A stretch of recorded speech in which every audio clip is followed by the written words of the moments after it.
லட்சியத்தை அடைய என்ன செய்ய வேண்டும்? நீ யாராக இருந்தாலும் பரவாயில்லை, உன்னால் வெற்றியடைய முடியும். நண்பர்களே, உங்களால் வெற்றியடைய முடியும்.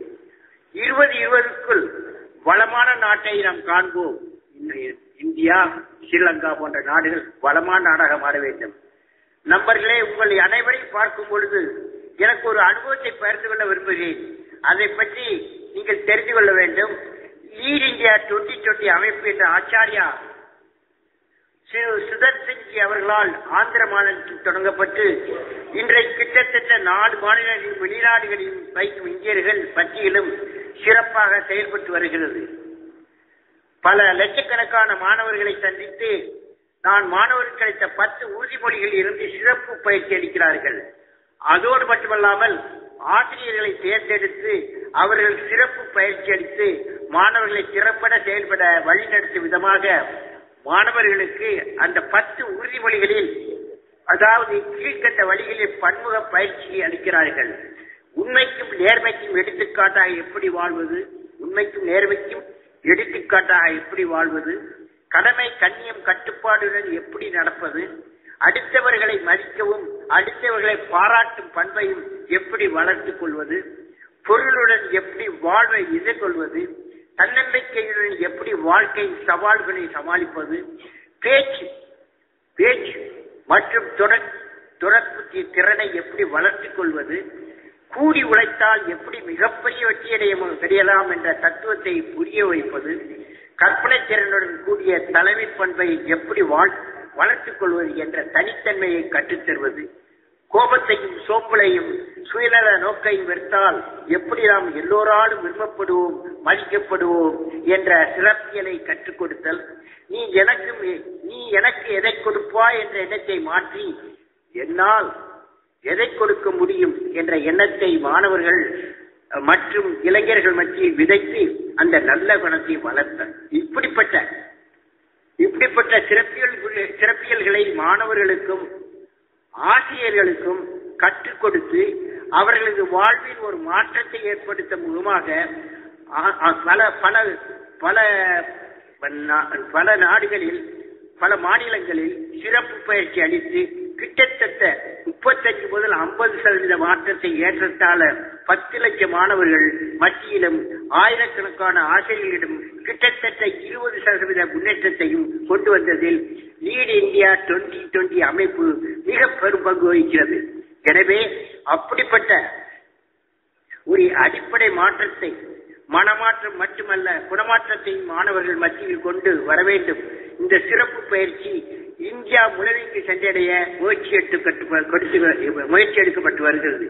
நாட்டின் அனைத்து பகுதி மாணவர்களுக்கும் பள்ளி படிப்பை பாதியிலே விட்டுச் சென்ற இளைஞர்களையும் அடையும் விதத்தில் வழிகளில் மாணவர்களையும் இளைஞர்களையும் சந்தித்து அவர் நாளைய வளர்ந்த இலங்கையை படைக்கும் வகையில் தயார் செய்ய வேண்டும் என்பதுதான் இலங்கையின் கல்வியின் லட்சியமாக திகழ வேண்டும். இப்படி செய்தால் அந்த முயற்சி ஒரு சமூக பொருளாதார மற்றும் அறிவார்ந்த மாற்றத்தை கொண்டு வந்து இலங்கையை ஒரு மேம்பட்ட நாடாக ஆக்க முடியும் என்ற நம்பிக்கையை மக்கள் மத்தியில் ஏற்படுத்தி இலங்கையை ஒரு வளமான நாடாக்கும் திட்டத்தில் ஒரு திருப்பு முனையை இலங்கையின் வரலாற்றில் உருவாக்க முடியும். இந்நேரத்தில் 1000 ஆண்டுகளுக்கு முன் ஒரு அரும்பெரும் கவிதையின் இலக்கணமாக திகழ்ந்த ஔவையாரின் செய்யுளின் மூலம் ஒரு அருமையான அறக்கருத்தை உங்களுடன் பகிர்ந்து கொள்ள விரும்புகிறேன். எல்லாரும் சொல்றீங்களா? ஓகே. அரிது மானிடராதல் அரிது, அதனையும் அரிது, கூன் குருடு செவிடு வேடு நீக்கி பிறத்தல் அரிது. கூன் குருடு செவிடு வேடு நீங்கி பிறந்தாலும் ஞானமும் கல்வியும் நயத்தல் அரிது. ஞானமும் கல்வியும் நயத்தக்காலையும் தானமும் தவமும் தான் செய்தல் அரிது. தானமும் தவமும் தான் செய்த காலையில் வானகம் திறந்து வல்விடுமே. எனவே நண்பர்களே, யாழ் கல்லூரியின் சிறப்பு கல்வி மற்ற மக்கள் பணி செய்யும் சேவையால் ஆற்றலால் வானகம் திறந்து வழிவிடுமே. அதாவது இலங்கை என்றென்றைக்கு நல்வாழ்வு பெற வாழ்த்துகிறேன். நண்பர்களே, நீங்கள் யாராயிருந்தாலும் உழைப்பால் அறிவால் வெற்றியடைய முடியும். நான் ஒரு கிராம சூழ்நிலையில் வளர்ந்தேன், படித்தேன், வளர்ந்தேன், வளர்ந்து கொண்டே இருக்கிறேன். எனது நாட்டில் 75 கோடி மக்கள் 6 லட்சம் கிராமங்களில் வாழ்கிறார்கள். இளைய சமுதாயம் இங்கு எங்கிருந்தாலும், கிராமத்தில் இருந்தாலும், நகரத்தில் இருந்தாலும், படித்த குடும்பத்தில் இருந்து வந்தாலும், படிக்காத குடும்பத்தில் இருந்து வந்தாலும் உங்களால் வெற்றியடைய முடியும். என் வாழ்க்கையில் நடந்த ஒரு நிகழ்ச்சியை பகிர்ந்து கொள்ள விரும்புகிறேன். நான் 5ஆம் வகுப்பு படிக்கும் போது, நானும் அதாவது 1941ஆம் ஆண்டு நான் 5ஆம் வகுப்பு படிக்கும் போது நானும் என் இனிய நண்பன் ராமசாமி ஐயரும் பக்கத்தில் உட்கார்ந்திருப்போம். அவரது வீட்டில் தான் மின்சாரம் இருந்தது. பரீட்சைக்கு போகும்போதெல்லாம் அவரது வீட்டில் தான் படிப்பேன். எங்கள் இருவரது குடும்பத்திற்கும் பல்வேறு நிலையில் வேற்றுமைகள் இருந்தாலும் ஓர் ஒற்றுமை, எங்களுடைய பெற்றோர்கள் நண்பர்களாக இருந்தார்கள். எனவே நாங்களும் நண்பர்களாக இருந்தோம். எனவே நானும் என் நண்பரும் படிப்பிலும் எண்ணங்களிலும் ஒரே விதமாக செயல்பட்டோம். 1936-40ஆம் வருடங்களில் படிப்பிற்காக பரீட்சை சமயத்தில் பகல் நேரங்களில் என்னுடைய வீட்டில் நாங்கள் இருவரும் சேர்ந்து படிப்போம். ராமசாமி ஏற நானும் இரவில் அவரது வீட்டில் சேர்ந்து மின்சார ஒளியில் ஒன்றாக படிப்போம். படித்து படித்து முன்னேறினோம். பல தடைகள் எங்கள் முன்னேற்றத்தை தடுக்கவில்லை. அது எவ்வாறு முடியும்? பிலாச்சியோ என்ற பிரெஞ்சு கவிஞர் சொல்லுகிறார். திருப்பி சொல்றீங்களா? எல்லாரும் சொல்றீங்களா? நான் யாராக இருந்தாலும் பரவாயில்லை. நான் எண்ணுவது விண்மீனாக இருந்தாலும் என் உழைப்பால், அறிவால் நான் எண்ணியது என்னை வந்து சேரும். புரியுதா? என்னுடைய எண்ணம் என்னவென்றால், என்னுடைய கருத்து என்னவென்றால், உங்களுடைய உள்ளத்தில் லட்சிய ஒளி பிரகாசிக்கட்டும். லட்சியத்தை அடைய அறிவாற்றலை பெருக்கு. அதை அடைய உழைப்பு முக்கியம். உழைத்துக் கொண்டே இத்துடன் விடாமுயற்சி உனக்கு இருந்தால் நீ யாராக இருந்தாலும் வெற்றி உன்னை வந்து சேரும். நண்பர்களே, வாழ்க்கையின் லட்சியம், மாணவ நண்பர்களே, உங்கள் வாழ்க்கையின் லட்சியம் என்ன? எத்தனை பேரு இன்ஜினியர் சயின்டிஸ்ட்? எத்தனை பேர் கையை தூக்குமா? Engineer scientist. ஓகே. எத்தனை பேர் டாக்டர் ஆகணும்னு நினைக்கிறீங்க? எத்தனை பேர் டாக்டர்? Okay, doctor. டாக்டர். எத்தனை பேரு teacher? Good teacher, great teacher. Okay, doesn't matter. I am a teacher. Okay. எத்தனை பேரு administrative service, IAS, IPS, administration service, IAS, district collector? எத்தனை பேர்? ஓகே. எத்தனை பேரு பொலிட்டிக்கல் லீடர்ஸ்? நல்ல பொலிட்டிக்கல் லீடர்ஸ் எத்தனை பேர்? Doctors, political leaders. உங்கள்ட்ட ஒருத்தருமே கிடையாதா? Not good. Young fellows should join in politics. Okay. எத்தனை பேர் பூமிக்கு மேல போய் சந்திரன், மார்ஸ் இங்கெல்லாம் அஸ்ட்ரோநாட்டாக நடக்கணும்? எத்தனை பேர்? How many of you walk in the Mars and Moon? You got number of guys. Okay. So எத்தனை கனவு நண்பர்களே, செவ்வாய் கிரகத்திலும் சந்திரனிலும் நடக்க வேண்டும் என்ற எண்ணம் உங்களுக்கு இருந்தால், அந்த லட்சியம் இருந்தால், டாக்டராக வேண்டும் என்ற லட்சியம் இருந்தால், இன்ஜினியராக வேண்டும் என்ற லட்சியம் இருந்தால், அரசியல் தலைவராக வேண்டும் என்ற லட்சியம் இருந்தால், உழைப்பும் முயற்சியும் மிக மிக முக்கியமானது. நண்பர்களே, உங்கள் எல்லோருக்கும் வாட் இஸ் யூனிக் யூ? நீ தனித்தன்மை வாய்ந்த என்பதை பற்றி சொல்ல வருகிறேன். Unique you. Dear friends, look up what you see. You see the bulb? Is it not? You see the bulb and light.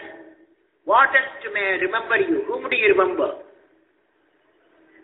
Whom do you remember?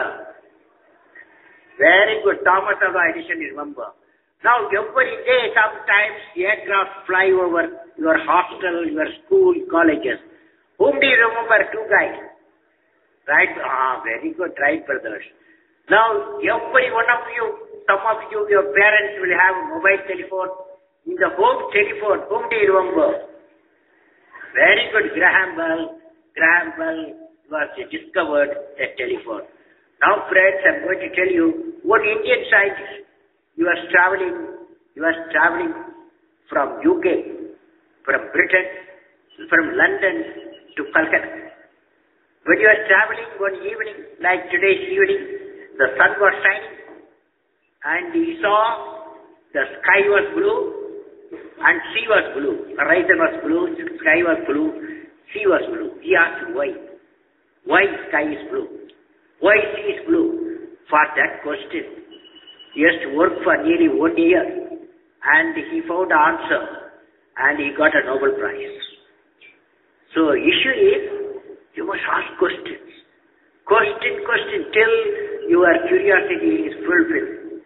Friends, I have so far, when I said Thomas Alva Edison, immediately you said, when I said light and bulb, you said Thomas Alva Edison. When I said telephone, immediately you said Graham Bell. When I said aircraft, immediately you said Wright brothers. When I said the scientist that's about the backscattering light, you remember Sir C.V. Raman. So all these people are unique people. Isn't that? Because you remember them because they are unique people. Friends, I have so far met 12 million youth in India and abroad. In a decade's time, I learned that every youth wants to be unique. That is you. But the world around you is doing its best day and night to make you just everybody else. The challenge, my young friends, is that you have to fight the hardest battle which any human being can ever imagine to fight, and never stop fighting until you arrive at your destined place. That is unique you. That unique you have to work for it. What is the tool you have to fight? Knowledge is the tool. So what will be your tools? Knowledge. And நீங்கெல்லாம் இத்தனை பேர் unique you ஆக வேண்டியது. எத்தனை பேர் you want to become unique you, like Thomas Alva Edison, like Graham Bell, Sir C.V. Raman. How many of you? Unique you. How many of you want to become unique you? Young people should have a dream to become unique you. மன எழுச்சியடைந்துள்ள இளைஞர்கள் ஒரு நாட்டின் மிகப்பெரிய சொத்து. நாட்டின் சவால்களை சமாளிக்க இளைய தலைமுறை எழுச்சிக்குற வேண்டும். கல்வி நிறுவனங்கள் மாணவர்களின் ஆராயும் மற்றும் சிந்திக்கும் திறனை வளர்க்க வேண்டும். அவ்வாறு வளர்த்தால் அது மாணவர்களின் படைப்பு திறனையும் ஆக்கப்பூர்வமான உற்பத்தி திறனையும் வளர்க்கும். இந்த திறமை பெற்ற மாணவர்கள் தான் வாழ்நாள் முழுவதும் தன்னிச்சையாக கற்கும் திறனை அடைவர். இத்தனையும் தாண்டி நமது நாடு, நமது பாரம்பரியம், நமது நாட்டின் வளம், நமது நாட்டிற்கேற்ற வளர்ச்சி முறை, நாம் அனைவரும் ஒரே நாட்டைச் சேர்ந்தவர்கள் என்ற ஒற்றுமை உணர்வு வர வேண்டும். இந்த சமயத்தில் நான் ஒருமுறை இந்திய பாராளுமன்றத்தில் இயற்றி பாடிய கவிதை வரிகள் நினைவுக்கு வருகிறது. அந்த கவிதையின் தலைப்பு பேர் இலட்சியம். திருப்பி சொல்றீங்களா? எல்லாரும் திருப்பி சொல்றீங்களா? ஓகே. நான் ஏறிக்கொண்டே இருக்கிறேன். எங்கு இருக்கிறது லட்சிய சிகரம் என் இறைவா? எங்கு இருக்கிறது இலட்சிய சிகரம் என் இறைவா? நான் தோண்டிக்கொண்டே இருக்கிறேன். எங்கு இருக்கிறது அறிவு புதையல் என் இறைவா? நான் பெருங்கடலில் நீந்திக் கொண்டே இருக்கிறேன். எங்கிருக்கிறது அமைதி தீவு என் இறைவா? இறைவா 100 கோடி மக்கள் லட்சிய சிகரத்தையும் அறிவு புதையலையும் இன்ப அமைதியையும் உழைத்தடைய அருள்வாயாக. நன்றி. இந்த கவியின் கருத்து என்ன? நம் வாழ்நாள் முழுவதும் படித்துக் கொண்டே இருக்கிறோம், நாம் பணி செய்து கொண்டே இருக்கிறோம். இவைகளை செய்யும் போது நமக்கு வாழ்வில் ஒரு லட்சியம் வேண்டும். அதாவது நமக்கு என்ன உயர்வாக இருந்தால் அரும்பெரும் லட்சியங்கள் தோன்றும். பெரும் லட்சியம் இருந்தால் அருமையான எண்ணம் வரும். எண்ணம் இருந்தால் நம் பணிகள் எல்லாம் உயர்ந்ததாக இருக்கும். அறிவு அற்றம் காக்கும். எனது வாழ்க்கையின் பல்வேறு நிலைகளில் உறுதுணையாக இருந்து, உற்ற துணையாக இருந்து, வாழ்க்கையின் வழிகாட்டியாக என்னை வழிநடத்தியது ஒரு திருக்குறள் தான். எனக்கு பிடித்த ஒரு திருக்குறள் என்ன என் வாழ்விற்கு வளம் கொடுத்தது, அதை கேளுங்கள். அறிவு அற்றங்காக்கும். அறிவு அற்றங்காக்கும். அறிவு அற்றங்காக்கும் கருவி செருவாருக்கும் உள்ளடிக்கல் ஆகாரகன் அரண். அதாவது அறிவு என்பது அழிவு வராமல் காக்கும் கருவியாகும். மேலும் பகைவராலும் அழிக்க முடியாத உள்ளரணும் கோட்டையாகும். எத்தகைய நல்லிலையிலும் அறம்போல், அதாவது எத்தகைய சூழ்நிலையிலும் அரண் போல், அதாவது கோட்டை போல் நின்று நம்மை காக்கும் என்பதாகும். அந்த அறிவை பெற்று அறிவார்ந்த சமுதாயத்தை அமைக்க வேண்டும் என்றால் அதற்கான அறிவின் இலக்கணம் என்று பார்ப்போம். அறிவின் இலக்கணம் என்ன என்று பார்ப்போம். அறிவின் இலக்கணம் என்ன தெரியுமா? அந்த அறிவின் இலக்கணம் எனப்படுவது யாது? அதற்கு 3 தன்மைகள் அவசியம். அது என்னவென்றால், அதற்கு ஒரு பண்பாட்டை, அதன் சமன்பாட்டை உங்களுடன் பகிர்ந்து கொள்ள விரும்புகிறேன். எல்லாருக்கும் சொல்றீங்களா? அறிவு இஸ் ஈக்குவல் டு கற்பனை சக்தி பிளஸ் மன தூய்மை பிளஸ் உள்ள உறுதி. இப்போ முதல் கான்ஸ்டியூட் கற்பனை சக்தி இல்லையா? கற்பனை சக்தி என்றால் என்ன என்று பார்ப்போம். கற்றல் கற்பனை சக்தியை வளர்க்கிறது.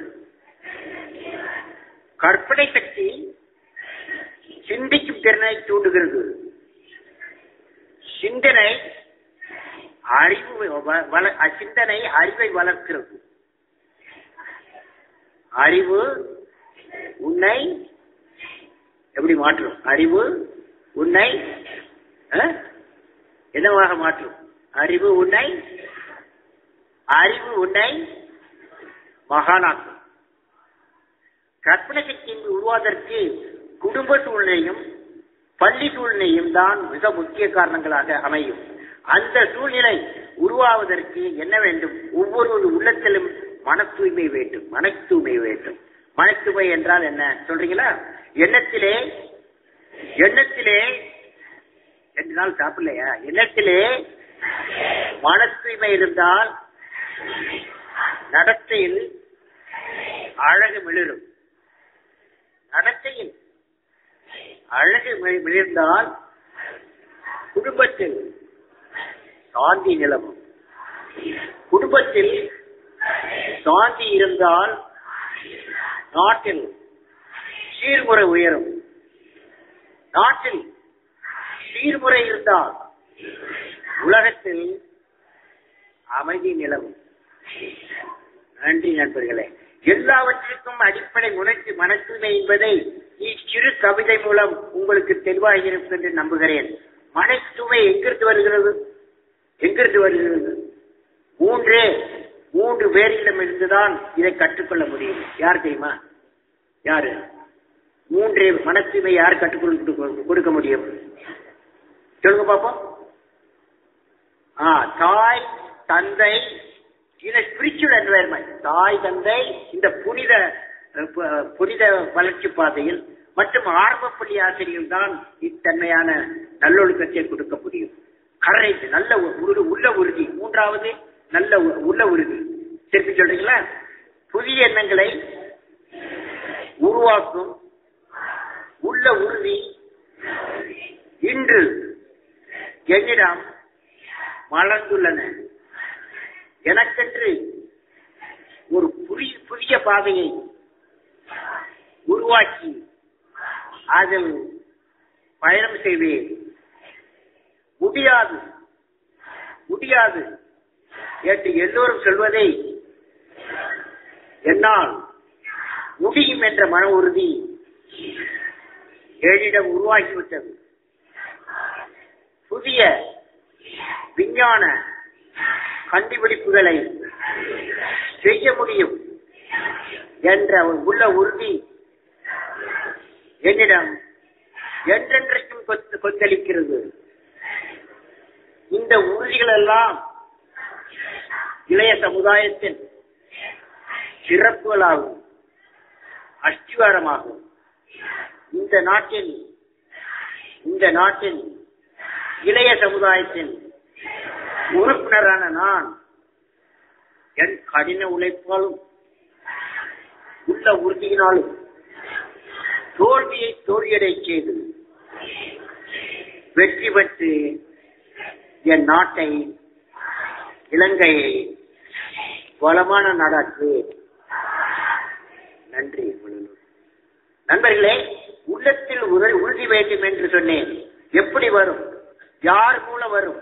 நல்ல மனிதர்கள், நல்ல ஆசிரியர்கள், நல்ல புத்தகங்கள், இவைகள் உள்ளத்தில் உறுதி பெற வைக்கும். நாம் எக்காரியத்தையும் செய்ய முடியும், செய்து வெற்றி பெற முடியும் என்ற உறுதியும் நம்பிக்கையும் அளிக்கிறது. மனதில் உறுதி இருந்தால் வெற்றி அடைவீர்கள். நீங்கள் வெற்றியை அவசியம் அடைவீர்கள். முடிவுரை: நான் என்றென்றைக்கும் கொடுத்துக் கொண்டே இருப்பேன், நான் என்றென்றைக்கும் கொடுத்துக் கொண்டே இருப்பேன் என்ற மனநிலை நம் இளைஞர்களுக்கு வரும் என்றால், அந்த மனநிலை எனக்கு வேண்டும், எனக்கு வேண்டும், எனக்குத்தான் வேண்டும் என்ற எண்ணத்தை சுட்டரிக்கும். இல்லையா? இளைஞர்களே, நீங்கள் எல்லோரும் பணிக்கு தயாராக வாருங்கள். நண்பர்களே, www.whatcanigive.info என்ற இணையதளத்தில் உங்களை பதிவு செய்து இந்த இயக்கத்தை வலுப்படுத்துங்கள். நீங்கள் என்னுடன் தொடர்பு கொள்ள www.abdulkalam.com என்ற இணையதளத்தின் மூலம் தொடர்பு கொள்ளலாம் என்று கூறி என் உரையை முடிக்கிறேன். உங்களை எல்லோருக்கும் என் வாழ்த்துக்கள். கடவுள் உங்களை ஆசீர்வதிப்பாராக. உங்களுக்காக ஒரு உறுதிமொழியை உருவாக்கி இருக்கிறேன். நீங்கள் எல்லோரும் என்னோடு சேர்த்து சொல்வீர்களா? உறுதிமொழி. Youth, vote for the students, vote for the youth. Ready? I will have a goal. I will have a goal and work hard to achieve that goal. Idealize, small aim is a crime. Small aim is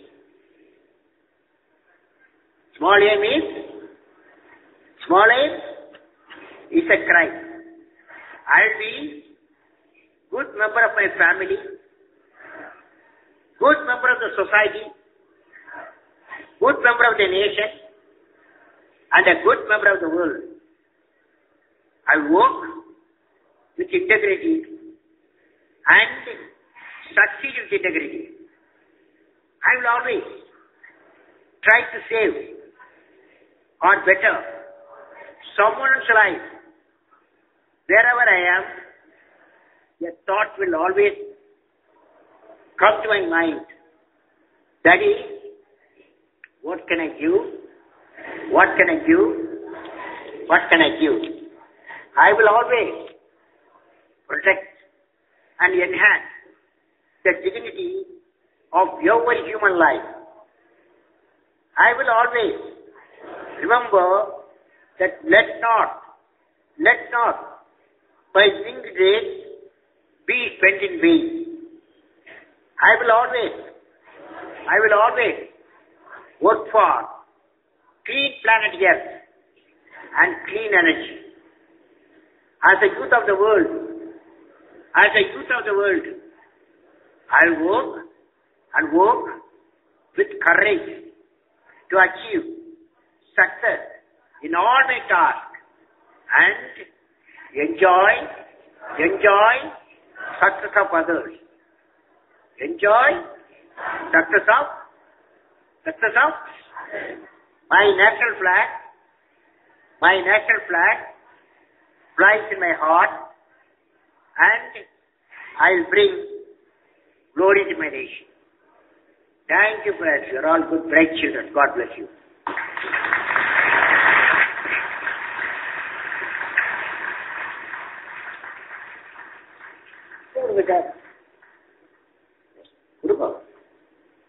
Principal sir,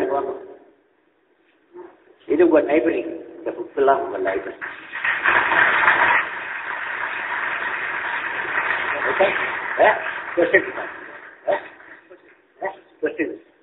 எங்க இருக்கு?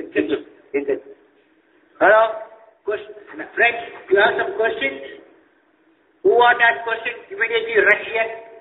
Then near the diet you come. Whoever want to ask questions. 5 fellows, 5 girls and boys. 5 பேர் வாங்க. உத்தர இல்லையா? ஒன்னு. only 5. 5 பேர். நீங்க sound பண்ண control பண்ணுங்க. 5 பேர் வாங்க. இங்க வந்துருங்க. இங்க வந்து ஒன்னு இந்த சைடு 1 2 பக்கம் 2 3 4 5 6 அவ்வளவுதான் முடிக்க வச்சு ஒருத்தர் விட்டாதீங்க. 6 one girl is there.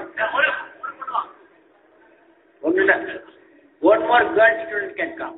One more girl student, a boy is coming. Okay. நீங்க விட்டுங்க சார், நான் கவனிச்சுக்கிறேன். Okay. You give the mic to this girl. Good evening to you. Good evening. Which class you are studying? What class? எந்த class I had passed out A level. I am selected to medical faculty. அப்படியா? Very good. What's your dream? I want to be a scientist. Okay. என்ன question? Question என்ன? If I want to become a scientist, what postgraduate degree I should have to do after MBBS? If you want to become a question, yeah. Sir, if I want to become a scientist, what postgraduate degree? What course you can take? It all depends what field. See, postgraduate medicine. Yeah. There are surgery. Okay. There is a brain research. Then there is a heart research, cardiac research. So whatever you like, when you are studying 10+1, 10+2, and when you go for MBBS, then you will know which subject interests you. That subject you must take. Okay? Okay. Next question. You have got it. You can have. Okay. Take one night. What is it? When you are hesitating, ask question. The பயப்படுறீங்க sir. Way you say பயப்படுறீங்க sir. Hello, sir. Principal sir. இப்படி வாங்க, உட்காருங்க sir. மாலை வணக்கம். என்ன question? வணக்கம். நீ தெரியுமா சரி? கட்சியில question. நீ போலாம். வணக்கம். என்னப்பா? இங்க வண்டிக்கு question சரி என்ன கேட்கல. வந்ததுக்கு நன்றி. விடுங்க சார், அவனை விடுங்க சார். நீங்க சொன்னேன்னு உட்காருங்க sir. Okay, next. Good evening sir. நீங்க இங்க வந்ததுக்கு நாங்க ரொம்ப பெருமைப்படுறோம். உங்கள்கிட்ட நான் கேட்க வேண்டிய கேள்வி வந்து, இப்ப ரீசெண்டான ஒரு ரிசர்ச்ல சொன்னது வந்து லைட்டை விட ஸ்பீடான ஒரு பார்ட்டிகல் இஸ் தேர். ஸோ நீங்க ஆஸ் எ சயின்டிஸ்ட், ஒரு விஞ்ஞானியாக நீங்க அதை பத்தி நீங்க என்ன நினைக்கிறீங்க? இப்போ ஐன்ஸ்டைன் சொன்னாரு, அவர் என்ன சொன்னாரு, ஈக்குவல் டு எம்சி2 ஒரு ஈக்குவேஷன் பண்ணாரு. அதன் பிரகாரம் அந்த லைட் ஸ்பீடு மேட்டரும் light speed nothing to exceed second. Okay, as given that one assumption he made, light speed cannot be, there is no speed higher than the light speed. But what happened, there is one laboratory research. They have discovered a particle. It has got a speed of 0.001% more than the light, but not as smooth. If it is proved, it is going to be a big research result, a big revolution, scientific revolution will take place. Okay? Next. இங்க வந்ததுக்கு நான் பெருமைப்படுகிறேன். உங்களை சந்திக்க எனக்கு ரொம்ப பெருமையா இருக்கு. இந்த கேள்வி என்னன்னா, நீங்க முதலாவது எத்தனையாம் ஆண்டுல செயற்கைக்கோள எத்தனாவது ஆண்டுல செயற்கைக்கோள அனுப்புறீங்க? செயற்கைக்கோள் எத்தனாவது ஆண்டு? எத்தனை நாள் ஆச்சு செயற்கைக்கோள் பண்றதுக்கா? நான் செயற்கைக்கோள் நான் பண்ணல, நான் பண்ணது ராக்கெட். ராக்கெட் செயற்கைக்கோளை போய் ஆர்பிட்ல போடும், பூமியுடைய ஆர்பிட்ல போடும், சந்திரன் ஆர்பிட்ல போடும். நான் பண்ணது அந்த எப்படி ராக்கெட் இது சேட்டலைட்டை ஆர்பிட்ல போடுறத ஆராய்ச்சியில நான் பண்ணது. ஓகே, சோ எப்படி ராக்கெட் பண்றது எனக்கு தெரியும். ஓகே, புரியுதா? நீங்க வந்ததுன்னா பெருமைப்படுறேன். நான் கேட்க போற கேள்வி, நான் புத்தகத்துல உங்களை பத்தி படிச்சினான். நீங்க சிறு வகையில அந்த சிறியர்களோட விளையாடிக்க ஒரு போட்ல ஒரு பறவை வந்திருந்தது. அந்த பறவை பறக்கிறதுக்கு வலிக்கிட்ட போது அது அந்த தன்னை விசையால பறந்தது. அப்பேக்க நீங்க என்ன செய்றீங்க, நானும் இப்படி இந்த பறவையை போல வானத்துல பறக்கணும். அது நீ பறக்கணுமா? இல்ல, நீங்க பறக்கணும்னு ஆசைப்பட்டீங்க. அதற்கு உங்களுக்கு இந்த மனதுல தோணுனது என்ன? கரெக்ட். நான் ஏர்போர்ட்ல சேர்ந்தேன் கேரளா, அங்க பைலட் ஆகணும் அப்படின்னு ஒரு எண்ணம் இருந்துச்சு. எனக்கு கிடைக்கல. நான் அந்த இன்டர்வியூலாம் போனேன், எனக்கு அது கிடைக்கல. ஆனா அது பறக்கக்கூடிய விமானம், பறக்கக்கூடிய ராக்கெட் அதெல்லாம் பண்ண ஆரம்பிச்சேன். ஓகே, பண்ண ஆரம்பிச்சு அதெல்லாம் பறக்கும். அப்புறம் நான் பிரசிடண்ட் ஆகணும்னு ஜனாதிபதி ஆனத நான் ஒரு SU-30 ஒரு ஏர்கிராப்ட், அதுல பைலட்டா போய் பறந்தேன். புரியுதா?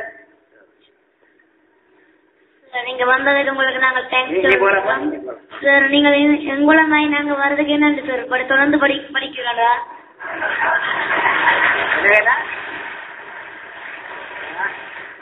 உன் வயசுல உங்களை மாதிரி வர்றதுக்கு என்ன சார் செய்யணும்? உன்னுடைய வயசுல எப்படி நான் ட்ரீம் ஆகுது வருக ஏ மாதிரி வருமா? நீ ஏ மாதிரி வருமா? அதுக்கு 4 குவாலிட்டி, 4 பண்புகள் இருக்கணும். ஒண்ணு சொல்லு பார்ப்போம். ஒண்ணு கனவு, லட்சியம். ஒண்ணு வேணும், லட்சியம் வேணும். இப்பவே இந்த வயசுல எத்தனை வயசு உனக்கு? 13. அந்த வயசுல நீ கனவு, லட்சியம் இருக்கணும் உனக்கு. நான் இதுதான் செய்ய வேண்டும் அப்படின்னு. அதுக்கு சில நல்ல ஆசிரியர்கள் ஹெல்ப் பண்ணுவாங்க, சில நல்ல புத்தகங்கள் ஹெல்ப் பண்ணுவாங்க. இது லட்சியம் மட்டும் போதாது, அறிவை அறிவு நாலேஜ் இன்க்ரீஸ் பண்ணிக்கிட்டே இருக்கணும். நாலேஜ் அறிவை பயன்படுத்த வேண்டும். அறிவை நல்ல புத்தகங்களை படித்து அறிவை பெருக்கிக் கொண்டிருக்க வேண்டும். 3வது கடின உழைப்பு. 4வது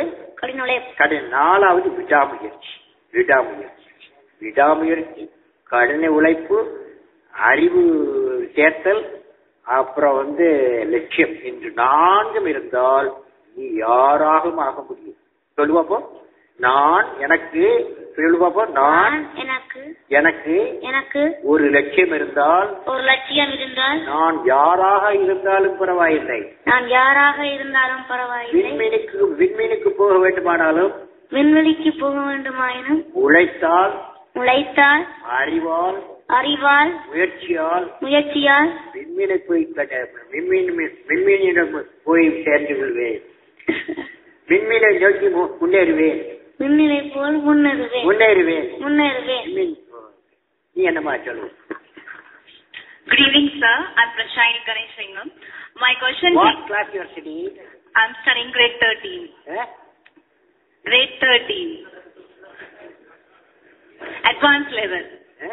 Advanced level. What class you are studying? Plus 2. Plus 2, huh? Yeah. What subject you are taking? I'm taking commerce. Commerce? Yeah. You become a chartered account? Or, is it? Yes. Chartered account. So they can make a lot of money. That's the idea. So, wish you all the best. Thank you, sir. So my question to you is, what advice would you give for Sri Lankans, particularly the children of Sri Lanka, for human unity and peace in the country? To build a human unity and peace in the country. For that, for all of you. This is a fantastic question you asked. Thank you, sir. What type of characteristics we must have to build a nation? Will all of you repeat with me what I'm going to say? Answer to this goal. Will you repeat? Yes or no? You look as though 3 days you are not eaten. Are you ready? Ready? Yes. Okay. At least you shout to that. These people will shout. Yes. Where there is righteousness in the heart, there is beauty in the character. When there is beauty in the character, there is harmony in the home. Harmony in the home. When there is harmony in the home, there is order in the nation. Order in the nation. When there is order in the nation, there is peace in the world. Can you see what's your name? I'm Prashayini Ganeshalingam. Okay. You know, if you have one quality, one broad quality, if you have, then what happens? Beauty in the character possible. Okay? Yeah. Then harmony in the home possible, order in the nation possible, and peace in the world possible. What is the one quality? Beauty in righteousness in the heart. If there is righteousness in the heart, there is beauty in the character. If there is beauty in the character, there is harmony in the home. If there is harmony in the home, there is order in the nation. And if there is order in the nation, there is peace in the world. 100%. Now, Sri Lanka, you are Sri Lanka for youth. Sri Lanka youth, with all the first row people, second row people, third row people, fourth row people, that shouldn't start. These fourth row people, all of them promote righteous in the heart. Righteous in the heart only 3 people can give. Who are they? Father, mother in a spiritual environment, and the primary school teacher. They can give the righteous in the heart. So if your children of nearly 10 million children of Sri Lanka have righteous in the heart through your parents in the spiritual environment, through the good primary school teacher, Sri Lanka will become prosper, happy and peaceful. Okay? Thank you, sir.